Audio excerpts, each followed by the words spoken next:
Ukrainian cities are being bombed. Say no to war.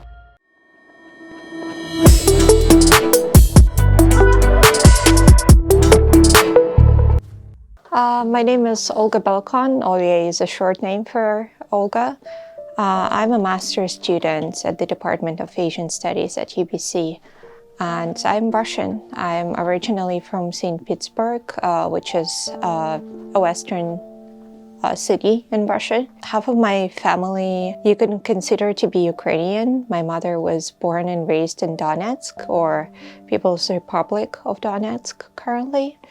And I spent a lot of time there myself as a child during the summer vacations. I know that multiple Ukrainian cities are being bombed. According to some accounts by my friends, by Ukrainian civilians, it is not always military bases or airports that are being bombed. Sometimes it's civilians as well. I know that cities like Kharkiv, Kiev, Mariupol, and others, those are all major cities in the Ukraine, have been bombed. A lot of younger people are taking action. There have been protests in major Russian cities, Moscow, St. Petersburg, my hometown, I believe Novosibirsk and some others. People came out on the streets saying no to war. The issue is that those protesters are being beaten up by the military police. Are you going to be tortured? That's a possibility in Russia too. Suppressed by the military police, and that has always been my concern, and that has been the case for years. A lot of Russian protests have to be verified by the government, which means that they can censor which protesters are going to walk out on the street and for which cause.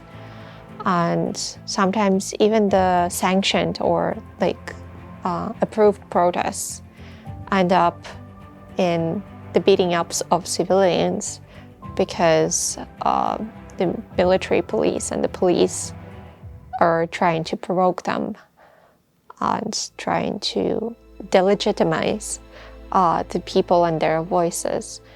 So I've never been on any protests in Russia, and I think in a way it is cowardly of me not to go when the people that I know and respect are walking out for the good causes.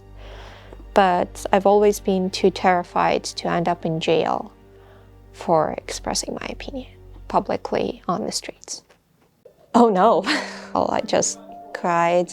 I stayed up late, talked to everybody I could talk to. My mother and my sister are in Russia. There are still some relatives in Ukraine, but I don't know whether they've been able to contact them. I was trying to figure out how to help my relatives who are back home.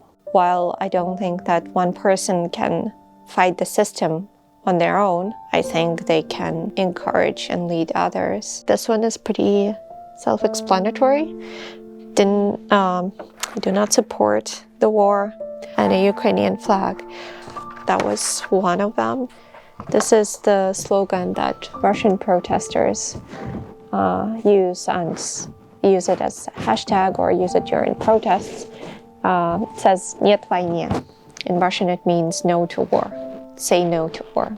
I know what I'm talking about. I'm not just an outsider who decided to campaign for anti-war efforts. I am actually very much involved in these events. So I made additional signs to use today, and this one says Russians against Putin's war. As I said earlier, I do not think that this war is the war of Russians, the war of Russian people and Ukrainian people. I think if it is a war that is started by an individual, and this individual should be responsible for their actions. I do not support the current government of Russia. I don't know whether to call it legitimate or not. And even if it is, I cannot stand with the sentiment that they're expressing right now. Is hashtag Stand With Ukraine. It's one of the most prominent hashtags that are used for posts in support of Ukraine and to indicate people's feelings about the situation. And I saw some people taking pictures of me yesterday of my protest. I want them to use this hashtag because I want to join the chorus of the voices which are asking for the war to stop. We want peace, or in Russian there is a very sad expression saying "Miru mir," the peace to the world. Quite a few people who cheered me up and like gave me a thumbs up or raised their fist to the sky, expressing their support for the cause. One of the most important things that I try to convey is that Russian people do not want the war. I support Ukrainian people. I do not intend on fighting with them. I am trying to at least spread the right information, unlike a lot of misinformation that's being spread by the media nowadays. I also try to let people know what outlets they have to help. Before war, it was a country, its own country with their own problems and their own pros and cons. Remember that there was no visa required to enter Ukraine for Russians. I always felt like we were so close, Russia and Ukraine. Russia doesn't want Ukraine to be closer to the West. Ukraine has been trying to join NATO for a bit now. And what it will mean for Russia is that the US military bases essentially are going to approach its borders. This is the reason that's why Putin can speak of self-defense. Because if a foreign country's military bases are approaching your borders, it looks like they are intending to be the aggressors. Is that Ukraine wants to take a place at the table in NATO. The Russian president and the government think of Ukrainian government as a junta, which is like a military clique which overturns the legitimate government of the pro-Russian presidents of the past.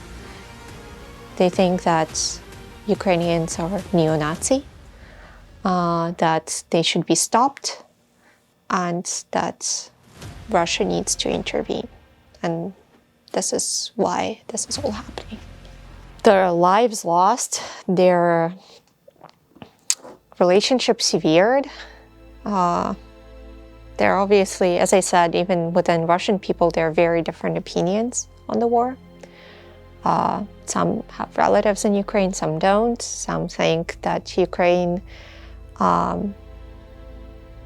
it is Ukraine's fault that this is all happening. Some think it's not. So there is going to be a divide, for sure, on how people are looking and will be looking at war. Both Ukraine and Russia will suffer. Russia has already been suffering under the sanctions for a long time, and this will continue. Ukraine being destroyed by the Russian military obviously will have to be rebuilding itself, which is never an easy process. Will be very hard for Russians to regain trust of the international community. The thing that I keep hearing a lot recently on social media, especially from people writing from Ukraine, is that we Russians will never be able to wash the blood off our hands. And I'm afraid this is going to go down in history in a way that we will not like. We should not stop talking about this. There are a lot of media occurrences nowadays that like top over each other. First, the main topic was COVID, now it's this, and I'm afraid that in a couple of weeks it will be something else that we'll be talking about, and the conflict and the crisis in Ukraine will fade away from our minds and our radars. And if I can encourage anybody to do something, it is not to forget and pay attention and speak about.